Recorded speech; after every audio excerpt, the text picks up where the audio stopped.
여호와께서 여호수아에게 이르시되 두려워하지 말라 놀라지 말라 군사를 다 거느리고 일어나 아이로 올라가라. 보라 내가 아이 왕과 그의 백성과 그의 성읍과 그의 땅을 다 내 손에 넘겨주었으니 너는 여리고와 그 왕에게 행한 것 같이 아이와 그 왕에게 행하되 오직 거기서 탈취한 물건과 가축은 스스로 가지라.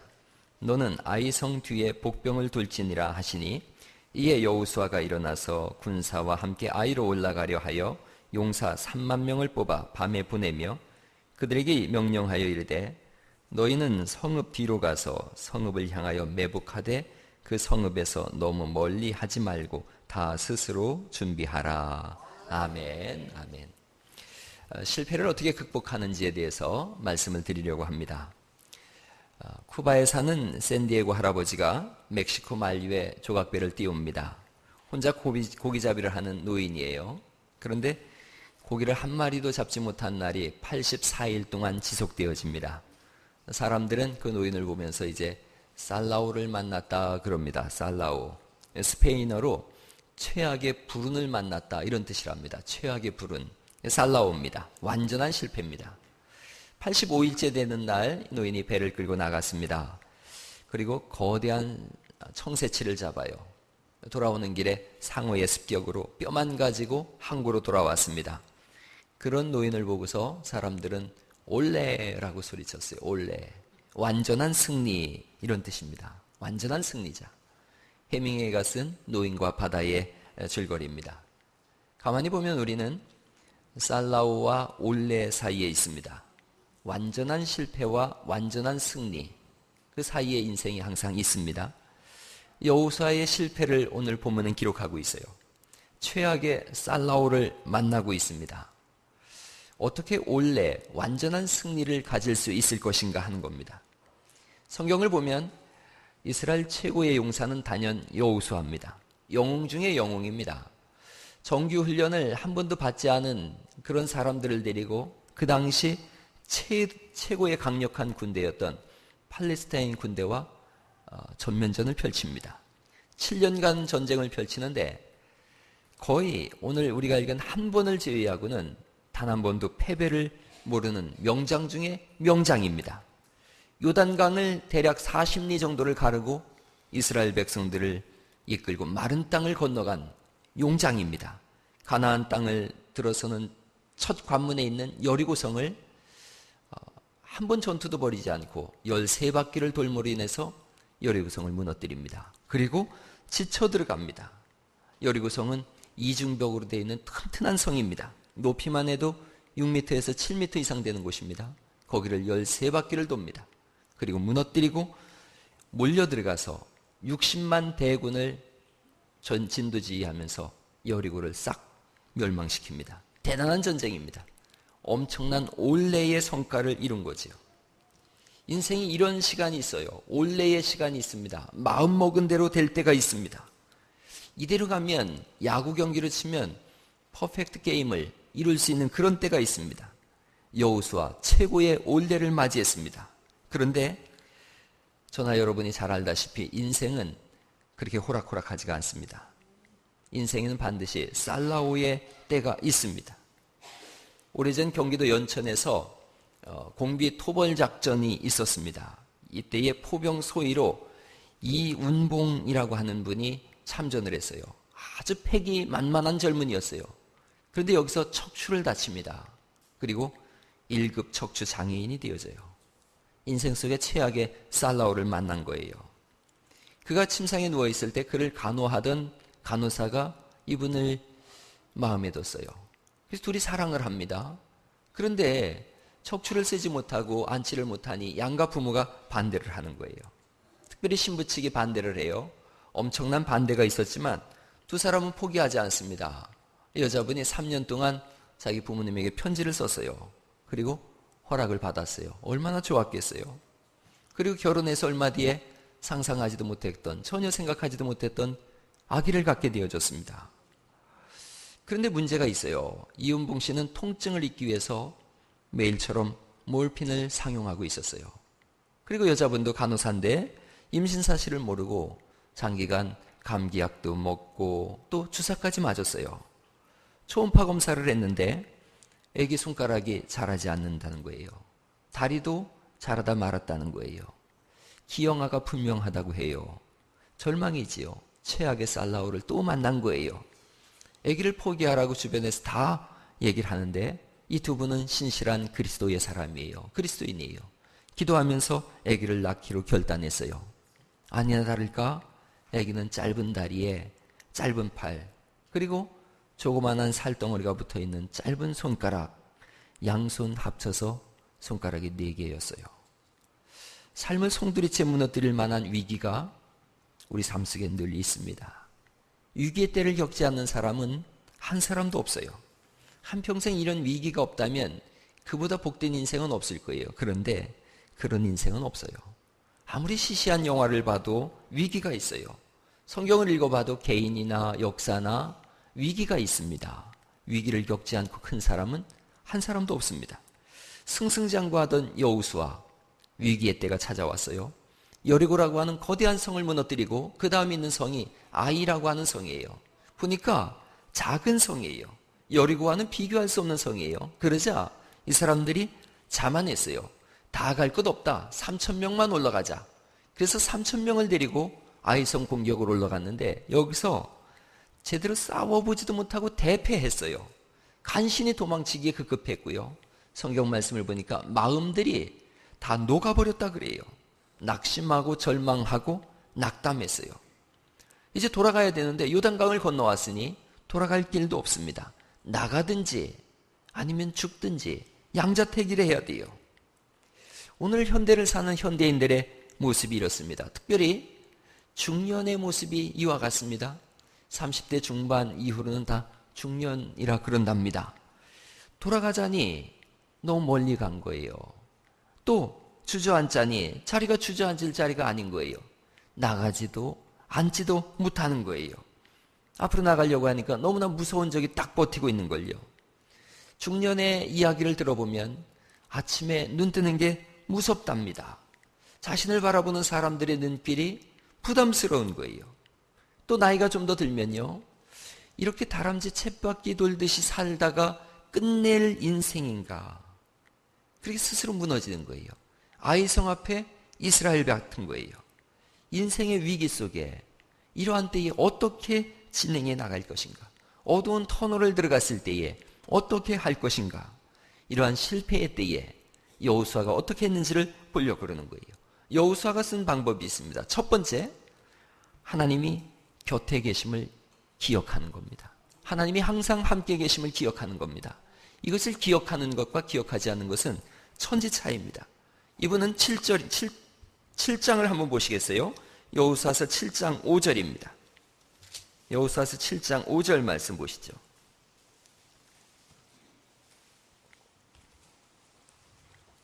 여호수아서 7장 5절 말씀을 같이 한번 읽어보시겠습니다. 시작. 아이 사람이 그들을 36명쯤 쳐 죽이고 성문 앞에서부터 스바림까지 쫓아가 내려가는 비탈에서 쳤으므로 백성의 마음이 녹아 물같이 된지라. 이렇게 물같이 됐더니 6절 말씀 읽어보시겠습니다. 시작.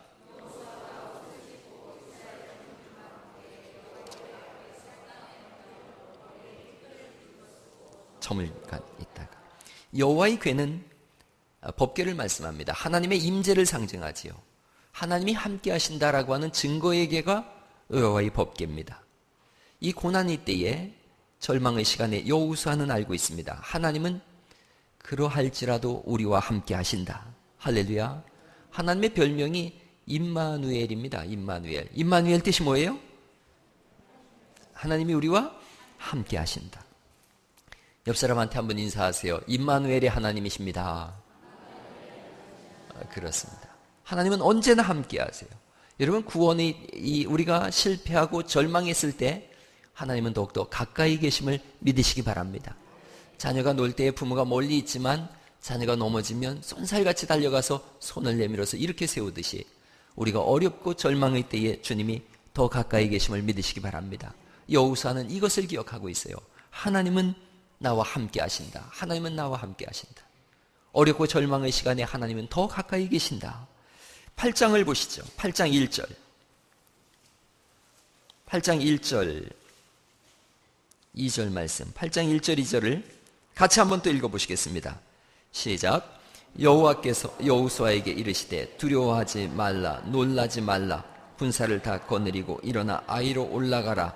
보라, 내가 아이 왕과 그의 백성과 그의 성읍과 그의 땅을 다 내 손에 넘겨 주었으니 너는 여리고와 그 왕에게 행한 것 같이 아이와 그 왕에게 행하되 오직 거기서 탈취할 물건과 가축은 스스로 가지라. 너는 아이 성 뒤에 복병을 둘지니라 하시니. 아멘. 하나님이 곁에 계세요. 곁에 그냥 계신 것뿐만 아니라 자세하게 전략을 짜주세요. 어떻게 전투를 치르라라고 말씀하세요. 여호수아는 묻고 하나님은 말씀하세요. 위기를 극복하는 첫걸음은 하나님이 곁에 계심을 믿는 것입니다. 우리가 잘 아는 다니엘의 세 친구가 있어요. 하냐냐, 미사엘, 아사랴입니다. 다니엘의 세 친구가 풀무불 속에 들어가요. 그런데 그때 느부갓네살 왕이 보니까 세 사람이 들어갔는데 누가 몇 명 있는 것 같이 보여요? 네 사람이 있는 것처럼 보여요. 한 사람이 더 있는데 그는 신의 아들과 같은 모습이더라. 하나님은 우리의 인생이 풀무불 같은 속에 들어갔을 때 그때 더 가까이 계심을 믿으시기 바랍니다. 1999년에 BBC 방송에 실시한 여론조사에서 지난 1000년 동안 최고의 탐험가 1000명을 조사했어요. 크리스토퍼 콜럼버스, 제임스 쿡, 닐 암스트롱, 마르코 폴로, 그리고 5번째로 사람들이 뽑은 사람이 세클턴입니다. 세클턴.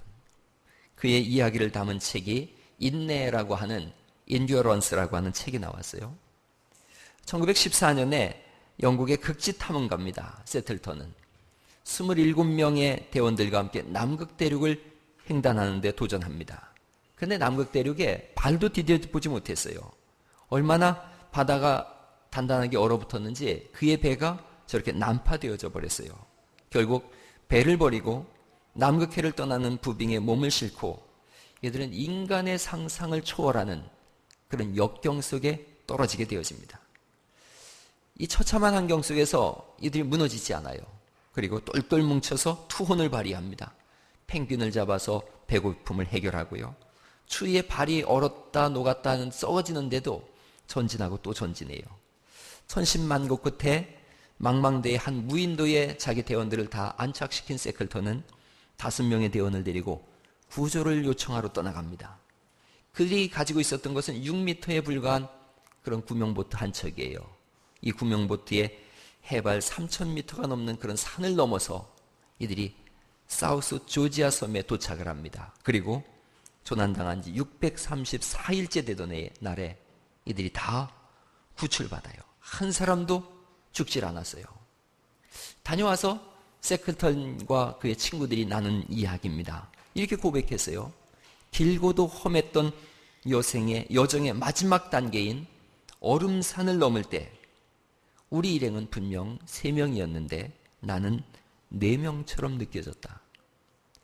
이상하게 느꼈던 나는 동료들에게 물어봤더니 그들도 그렇게 느꼈다고 했다. 그 힘들고 어려웠던 여행 내내 하나님이 우리와 함께 동행하셨던 것이다. 그렇습니다. 어렵고 힘든 때 하나님이 늘 함께 하세요. 인생의 어려운 실패의 터널을 통과할 때도 기억하세요. 하나님이 함께 하신다. 오늘 우리의 삶 속에 절망과 좌절이 있습니까? 때로는 이 실패로 인해서 무너지는 인생이 있습니까? 아침마다 눈을 뜰 때마다 생각하세요. 임마누엘의 하나님이 나와 함께 하신다. 다니엘의 세 친구와 함께했던 그 하나님께서 나와 함께 하신다.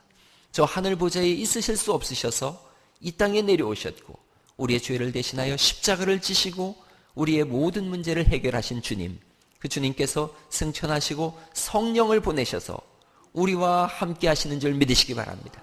성령께서 우리와 내주하심을 믿는 것입니다. 그것이 실패에서 드러나는 첫 번째, 일어날 수 있는 첫 번째 걸음입니다. 두 번째는 이렇습니다. 여호수아는 자신의 일에 최선을 다하더라는 것입니다. 맡겨진 일에 최선을 다합니다. 하나님이 함께 하시니까 하나님이 다 하실 것이다. 나는 뒷짐만 지고 있으면 되지. 그것은 실패를 실패자로 만드는 길입니다. 하나님은 우리에게 일하라고 분명히 말씀하셨습니다. 승리를 위해서 최선을 다하라고 말씀하십니다. 물론 이런 말씀이 있어요. 너는 가만히 있어 내가 하나님 됨을 알지어다. 분명히 그런 말씀도 있습니다. 그러나 이것은 구원에 관한 부분입니다. 구원에 관해서는 우리가 할 일이 하나도 없습니다. 주께서 다 해놓으신 줄 믿으시기 바랍니다. 주님이 십자가에서 말씀하십니다. 다 이루었다. 그것은 값을 다 치루었다는 뜻입니다. 예수님께서 우리의 죄값을 십자가에서 다 해결하셨습니다. 우리가 한 일은 하나도 없습니다. 단지 그것을 믿음으로 믿고 받아들이면 되는 것입니다. 그것은 구원에 관한 부분입니다. 그러나 그리스도인으로 사는 것은 생활에 관한 부분입니다. 생활은 전쟁입니다. 구원 얻은 이후에는 치열한 전투가 시작되어집니다. 구원받기 전에는 어차피 마귀의 밥이니까 마귀들도 건드리질 않습니다. 그러나 구원받은 후에는, 예수 믿은 후에는 끊임없는 공격이 시작되어집니다. 이단이 오기도 하고 시험을 주기도 합니다. 때로는 의심을 구름처럼 몰아오기도 하고 사람들 사이에 이간질을 시키기도 합니다. 그래서 때로는 교회 안에서 심각한 싸움이 일어나기도 합니다. 그것은 여기가 영적인 전초기지기이기 때문에 그렇습니다. 세상을 마귀는 그냥 둡니다. 그냥 둬도 타락해서 어차피 지옥에 갈 인생들이기 때문에 그렇습니다. 그러나 교회 안에는 그렇지가 않습니다. 지난주에는 그렇게 설교가 은혜스러웠는데 이번 주에는 목사님 목소리도 듣기 싫은 그런 때가 있습니다. 이렇게 좋은 교회를 본 적이 없는데요 하고 기뻐하고 감사했는데 어느 날은 교회를 확 떠나고 싶은 그런 마음이 들 때도 있습니다. 신앙생활 제대로 한번 해봐야지 마음 먹었는데 꼴 보기 싫은 인간이 눈에 띄기도 합니다. 교회 생활이 그럴 수가 있습니다. 마귀의 계략은 너무나 치밀합니다. 아차 하는 순간 어떤 사건의 한 중심에 자신이 휘물려 들어가는 것을 보기도 합니다.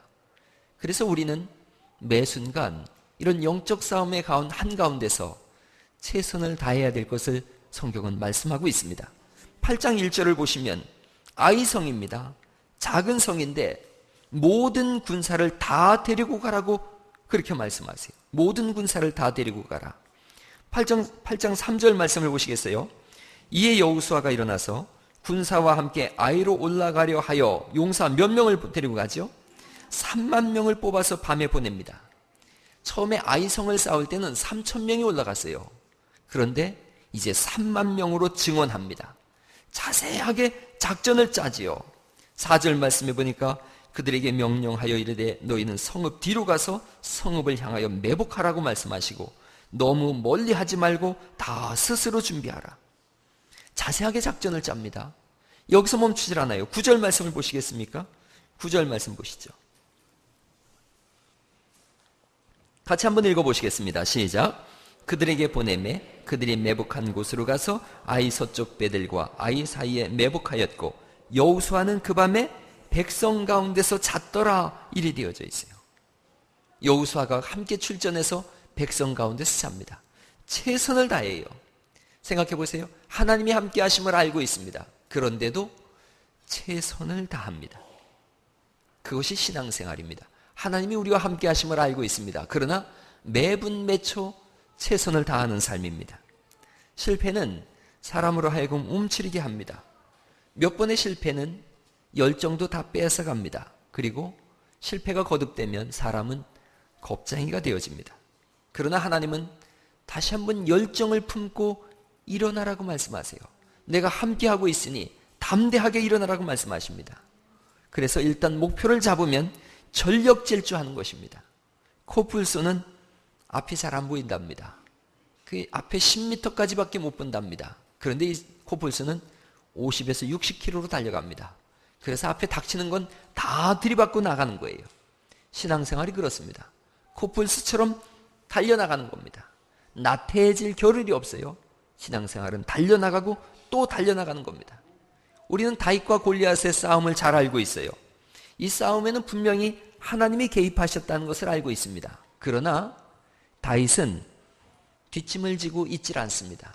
하나님이 함께 하신다는 것을 입으로 시인하면서도 그는 힘껏 달려갑니다. 평소에 들판에서 돌팔매 던지는 연습을 합니다. 평소에 사자와 곰과 싸우는 그런 훈련을 합니다.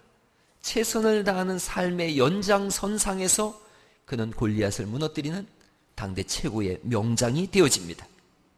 신앙생활은 최선을 다하는 것입니다. 언젠가 인터넷에서 세계가 인정하는 발레리나 강수진의 발을 봤습니다. 그리고 그분이 인터뷰하는 것을 봤어요. 아주 감동이 있었습니다. 그리고 고은 시인이 그 강수진에 대해서 글을 쓴 걸 읽어봤습니다. 그 글에 이런 내용입니다. 감동이란 이런 것이로구나. 그녀의 발은 그녀의 성공이 결코 하루아침에 이루어진 신데렐라의 유리구다가 아님을 보여줍니다. 하루 19시간씩 1년에 1000여 켤레의 토슈즈가 닳아 떨어지도록 말짱하던 발이 저 지경이 되도록 그야말로 노력한 만큼 얻어낸 마땅한 결과일 뿐입니다. 그녀의 발을 한참 들여다보고 저를 들여다봤습니다. 너는 무엇을 대체 얼마나 했느냐? 그녀의 발이 저를 나무랍니다. 인정합니다. 엄살만 심했습니다. 욕심만 많았습니다. 반성하고 있습니다. 그렇습니다. 신앙생활은 하나님이 함께 하심을 믿고 끊임없이 달려가고 또 달려가고 질주하는 것입니다. 시작할 때 제가 이윤봉 씨에 대한 이야기를 들려드렸습니다. 아이가 태어났어요. 태어난 아기는 짧은 다리에 짧은 팔, 그리고 양손 합쳐서 손가락 4개. 그러나 이들은 하나님에 대한 믿음을 포기하지 않습니다. 아이에게 피아노를 가르쳤어요. 불가능한 일인데 부모는, 그리고 이 아이는 멈추질 않았습니다.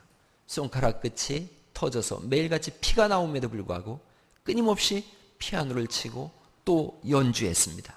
그리고 결국 피아니스트가 되어졌습니다. 우리가 잘 아는 이희야 양입니다.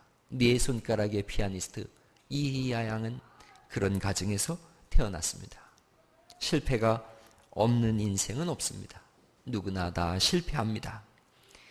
오늘은 제가 자꾸 책을 인용하는데 도종환 시인의 흔들리며 피는 꽃이라는 시를 여러분에게 읽어드리려고 합니다. 흔들리지 않고 피는 꽃이 어디 있으랴? 이 세상 그 어떤 아름다운 꽃들도 다 흔들리면서 피었나니, 흔들리면서 줄기를 곧게 세웠나니, 흔들리지 않고 가는 사랑이 어디 있으랴? 젖지 않고 피는 꽃이 어디 있으랴? 이 세상 그 어떤 빛나는 꽃들도 다 젖으며 피었나니, 바람과 비에 젖으며 꽃잎 따뜻하게 피었나니, 젖지 않고 가는 삶이 어디 있으랴? 교회 안에서 요즘 교회 가족들을 만납니다. 많은 간증들을 듣습니다. 그들의 간증을 들어보면 어렵고 힘든 아주 지난한 시간들을 보냈어요.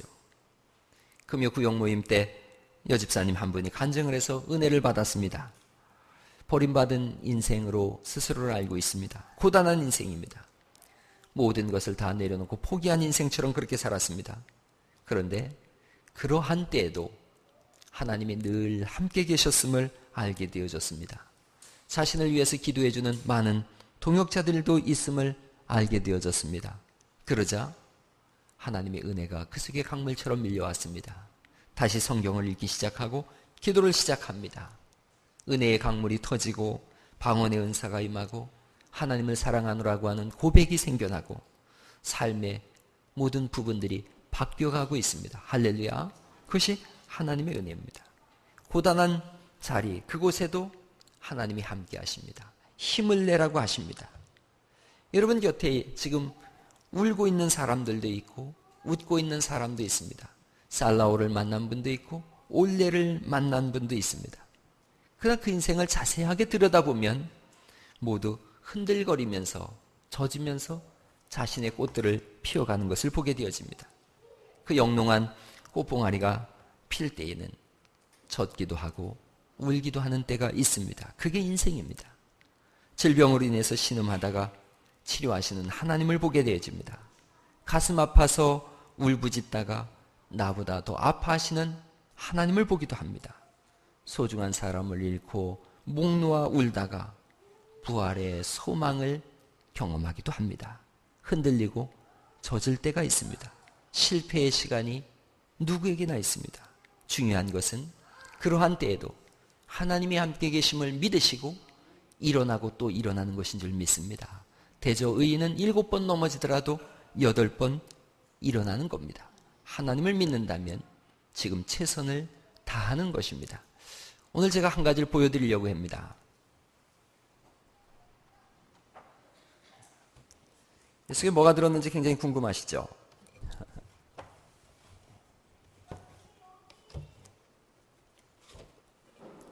항아리가 들어있습니다.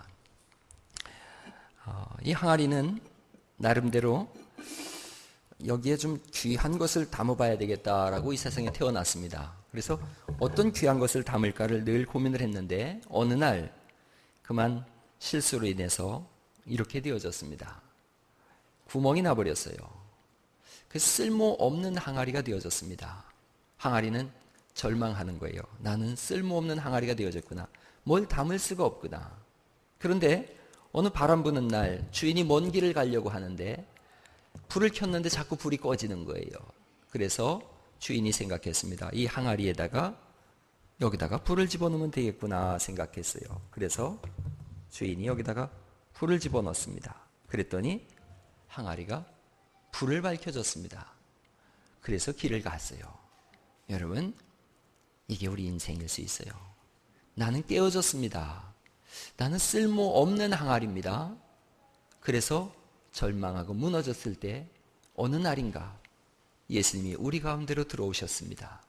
빛 대신 예수님이 우리 속에 임재하시는 동안 그 시간에 깨어진 이 부분을 통해서 하나님의 은혜와 사랑이 비춰진 줄 믿습니다.